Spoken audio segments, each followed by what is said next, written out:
Welcome back to WCB Jazz Vinyl. So the last few videos I've been talking about turntables. Well, let's talk about jazz vinyl. So at the risk of making a review video based on vinyl that I've been playing on my cartridge that I'm still breaking in, I wanted to touch on the latest Tone Poet edition of Donald Byrd's Bird's Eye View. So this was originally recorded in 1955 and put out in 1956 on the Transition label.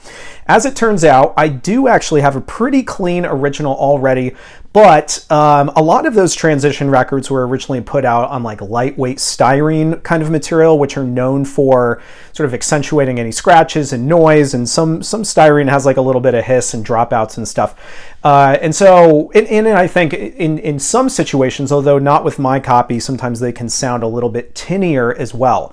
So what I want to do is talk about this release, how it stacks up to the original, which will help us get at, I guess, how good of a job the folks at Blue Note did with this. And spoiler alert, I think they did a great job. So before we dive in, please go ahead and hit subscribe. You can also, what can you do? You can like the video, or you can do that at the end. You can also head over to Instagram and follow me at what_can_brown. All right, so my guess is for a lot of you, this is the first time that you've been exposed to Bird's Eye View. And the reason why I say that is because original pressings are they're just extraordinarily hard to find. I ended up coming across my copy in a radio station collection buy, along with some other titles on Transition. But otherwise, I think a lot of people have had to, settle or go for like Japanese reissues probably, because there just haven't been that many reissues. So I'm personally a huge fan of the fact that Blue Note was able to, I guess, get the rights to the Transition catalog, or at least part of it, and is releasing really a couple of them. I think at least 3 titles, right? Maybe more than that. I'm trying to remember what that Tone Poet calendar looked like this year. So this particular album was pretty early in Donald Byrd's career. I think he might have already recorded Bird's Word for Savoy, but otherwise this may be his second album. I'm trying to remember that. He did. He recorded Blows on Beacon Hill also for Transition, which came out later, and then the other one was Byrd Jazz. So anyway, he had like 3 albums for Transition. So this album consists of just 5 tracks, mostly long format stuff, or at least relatively long. So I think there's only one track that's sub 7 minutes, and then there's one that's over 10 and one that's over 12 minutes. So a little bit longer format. There's 6 musicians here in the lineup, but all 6 only appear on just 2 tracks, the opening one and then track number 4, and otherwise it's a quintet session across the rest of it. So speaking of those musicians, we have Hank Mobley, Horace Silver, Doug Watkins, and Art Blakey here, which are really the jazz messengers, right? Like this is very much a messengers type of session, type of format. There's just one addition, and that is Joe Gordon. So he's that 6th member that only shows up on tracks 1 and 4. He's a trumpet player, so it is kind of interesting to have multiple trumpet players here because the jazz messengers didn't otherwise have multiple trumpet players. Joe Gordon was, I believe, at least as far as one of the included, it's not really the booklet, but there's like an insert that's included in the Tone Poet edition. It goes into a little bit of detail. Apparently Joe Gordon was kind of a star in the Boston area, which is where this album was recorded, and perhaps would have been invited on the session. I don't know if he was necessarily playing locally with them, or if it was just Tom Wilson, who's the producer and founder of the label, wanted to do him a favor. But in any event, he appears here, and you can hear Joe Gordon elsewhere, right? You can hear him on a MRC 10-inch record that's really good. They ended up reissuing that on 12-inch. What else is there? I want to say there's like an early Columbia album that he put out. But anyway, Joe Gordon, fantastic trumpet player. I believe somebody that we lost pretty early. So as far as the style on this album, I'd call it early hard bop, which is a style that I think each of the musicians here helped pioneer. And in effect, what that means, I guess, is that you get very sort of virtuosic extended solos. The rhythm section here does a lot to either support the soloist or to heighten the energy around the soloist. And I think a good example is towards the end of track 1, where they move to like a double time feel before reverting back to the original tempo. But I'll leave that commentary for just another moment. So let's talk about packaging for this album, because this is one of those things that that a lot of people care about. How good of a job did Blue Note do in replicating, I guess, what the original would have looked like? So let me just grab these here for you. So the original, let's start with the original.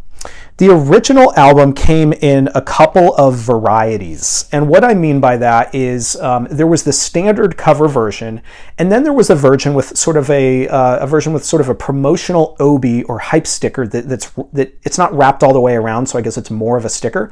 And this is what that copy looks like. So this particular copy that I have is also a promo or a sample copy.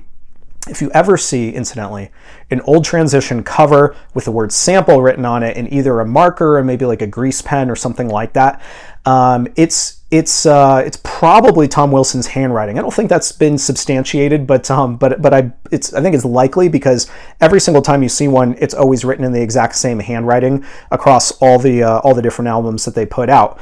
And it was used to designate copies that were either sent to radio stations or to reviewers, I believe. Otherwise, all of the transition titles have a sort of blank back on them, and you'll see that mine had tape added, because these original covers were just notorious for seam splits. So I've got this really thick tape, but otherwise sort of this textured blue background. Different transition titles would have different backing colors. So Donald Byrd Blows on Beacon Hill is black, and there's different covers that you might come across.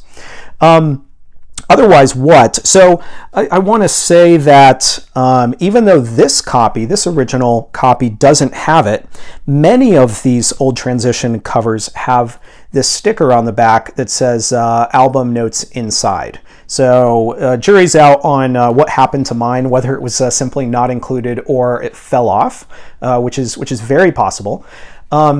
Something else to note about these old albums is that they each of the transition titles came with small booklets. So because there was a blank back, they wanted to include the liner notes, and the way that they did that, probably cheaply, was to put together these little booklets.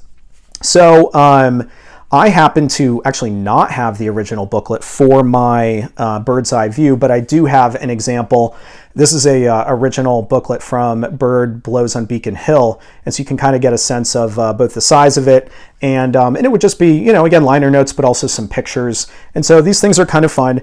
And here's the thing: is that the presence or absence of these can actually add quite a bit to the value of a transition record. I've seen records that go for possibly as much as like double, simply because of the presence or absence of one of these little booklets. So even though I don't have the original Bird's Eye View booklet, the folks at Tone Poet did a great job of replicating it. And so what you may not notice is that this is actually a little bit bigger than the Byrd Blows on Beacon Hill, but I believe that this is actually accurate. Like, this is the right size for this particular title. There just wasn't necessarily consistency with the size of these booklets. So I've never seen one of these, and I think it's great that the folks at Blue Note were able to replicate that. So one other quick sort of eccentricity about the original pressings before we move on is actually the labels would often fall off of the original pressings. And I haven't quite figured out if that's because simply they used bad glue for these for transition, or whether there was an issue with the styrene material that the vinyl was that the record was pressed on. And the reason why I bring up that sort of unsubstantiated speculation is because the other label that was notorious for having labels like this fall right off the record was Roost, or Royal Roost. And guess what? A lot of those early sessions, or those early albums, were also pressed on styrene. So could just be a coincidence, or it could be, and maybe they both used bad glue, or it could be that styrene had a little bit of a problem in terms of the adherence of it, or maybe it I don't know. Again, I'm not an expert on it, but there's a possibility anyway that it's one or the other. So in terms of the Tone Poet, otherwise, in terms of how they constructed the cover, I mean, I think they did a great job. It obviously presents very well. This is not a gatefold in this circumstance. I think that they did a good job of representing the picture. However, a couple of things that I would say about the picture. One is that the whites are whiter on the Tone Poet versus the original, and it could very well be that my original just has sort of age wear. And then the other thing I think is that even though the photo on both of them is very sort of washed out or indistinct, and there's just not great not great resolution. I will say that there seems to be a little bit more nuance in the original versus the reissue. So just a couple of minor things, and then otherwise, on the back, you're going to of course have a barcode as well as some legal language on it as well. But otherwise, I think that they did a great job representing the cover. All right, so most importantly, the music, right? So how does the Tone Poet sound compared to the original? Well, in this case, and I think as I mentioned, so my original is in great shape, which makes for a great comparison, I think. What I noticed immediately with that opening track, which starts with a solo walking bass line, is that the bass is actually more detailed on the is more detailed in the Tone Poet edition versus the original. The piano, which comes in next, sounds more natural as well. In fact, Donald Byrd's trumpet sounds cleaner and more natural sounding as well. So, my original does not have a noise floor or any sort of perceptible impacts from the styrene as far as I know, but the reissue just immediately, just from the outset, seems to be a step up in audio quality, and it's apparent, like I said, from the outset.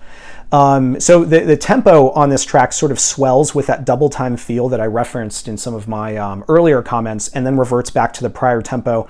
And it really felt to me like when that happened, that the Tone Poet edition seems to have, maybe it brings like a little bit more energy to those tempo changes, because I think of the improvement in the sound and the dynamics. And so it kind of like, I don't know, like sweeps you up in it or something like that.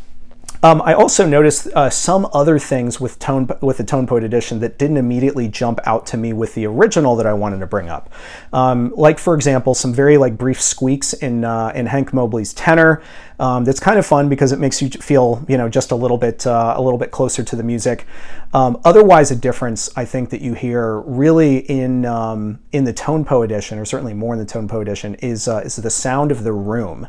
So in prior reviews and sort of shootouts and things like that, I've talked about room noise, and what I mean by that is you getting a sense of the fact that the room is there and you're not in just a big cavernous concert hall, right, where the sound kind of dissipates and hits nothing, or maybe there's not great dampening, and so you hear just a ton of echo or reverb, and I think that the room noise here is most apparent on the opening side of track 2, where in the Tone Poet edition you hear just a little bit, just a subtle kind of echo or bounce back from the walls, more so than you do on the original. It's almost like Byrd and Mobley's horns weren't necessarily pointed directly at the mic, but maybe just to the side. So you get a little bit more of that feel of the room, whereas it just doesn't materialize as much on the original.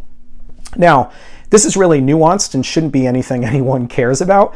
It really is just an observation. It's also not necessarily something that's bad. In fact, I think that having a sense of the room noise is one of the things that gives all of those sessions, both at Rudy Van Gelder's Hackensack studio as well as his studio in Bergenfield, some of the character of the sound. It's just that this was recorded in Harvard Square in Boston at a different studio, and so you get a little bit more of the characteristics of that room as well.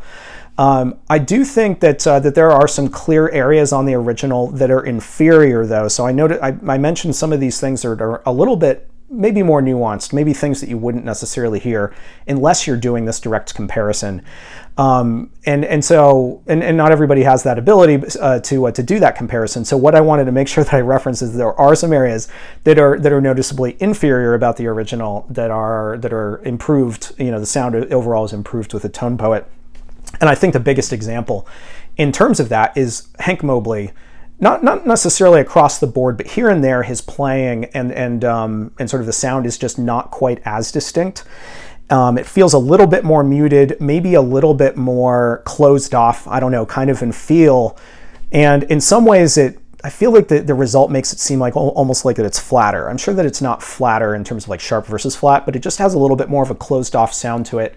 And I actually thought that his sound was a lot cleaner, a lot more open on the Tone Poet as well. Now, I think some of my commentary is just going to be inherent to the recording.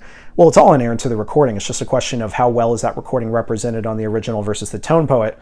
And what I'm saying, I guess, is that some of that is just not as present on the Tone Poet because it just sounds more open. So sort of in conclusion, I mean, I'm a big fan of this album, of the fact that Blue Note and the folks at Tone Poet decided to tackle it. It should go without saying that they sourced it from the original tapes. and you know that it really sounds as good as it can. And again, this is one of those albums that is just, it's just really difficult to come by, I think, for a lot of folks. And like I said, I think this is going to be your first opportunity. So, you know that it's, you know, 1955 and it's a mono pressing. But I think, I just think that the playing is super inspired. It feels like they're sort of unencumbered, which makes me wonder if they were on tour and they happen to be in Boston to do this recording, because they just sound really tight and well practiced and like I said, inspired. I think it's a great album, and I'm just really floored that Tone Poet decided to do it. And this is one of those situations, because even though I don't buy every Tone Poet, because I have so many of these in their original form, and this is one such example. But I was so interested to hear how they were going to do with these old transition albums, and so I'm definitely in for this. I'm in for the others in the series, right? So anytime I think that they do a transition title, as long as it's not that Love Lady album. There's a few of the sort of more cabaret-esque releases that Transition did that I wouldn't be interested in, but fortunately I don't think I can't imagine that they would actually do them. So maybe at some point what I'll do is a video on all the Transition titles and give you a little bit of a lay of the land of that label and some of their releases, but I'll leave that for another video. So hopefully this is helpful for anybody on the fence about picking this up. It's a recommend from me, and yeah, I guess I'll see you next time.